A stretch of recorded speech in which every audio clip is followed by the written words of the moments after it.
I went from having no job to 5 years later creating paintings for some of the world's best sports professional athletes and some of the UK's best music artists. But let's go back to the very beginning. It all began with some realism pencil drawings. I created one of Liverpool striker Mo Salah, and then I turned into canvas paintings.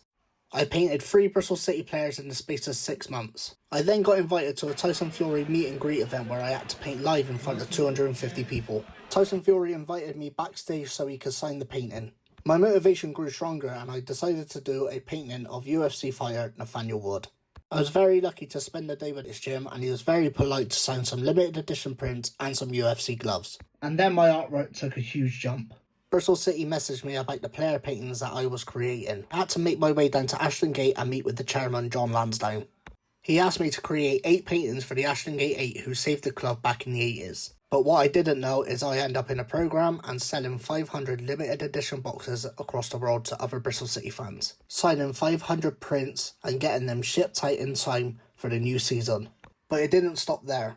A mural was also placed up on the inside of Ashton Gate Stadium. Soon after, BBC Bristol wanted my story. My art journey carried on climbing. I had the pleasure to meet Tony Bellew, heavyweight boxer Joe Joyce, and even Paddy the Baddy Pimblett. Even some legends like Paul Gascoigne and Ian Rush. And before I knew it, my paintings was going worldwide. My painting was showed on the Ariel Hawani show with Urban Elliott. The MSG show. That's a nice thing. That's something we could talk about. I know, Jordan Hall, his name is, yeah. Look at that. Fair play to him. And for someone to take the time into doing something like that, it's crazy. It's crazy. Very surreal. I also spent the day on set with one of the UK's biggest rappers, Scorcher.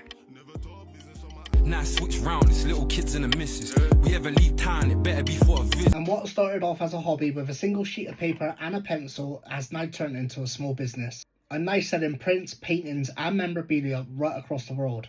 And I'm also handing paintings to professional athletes and UK music artists. So I wonder what the next 5 years is going to bring me.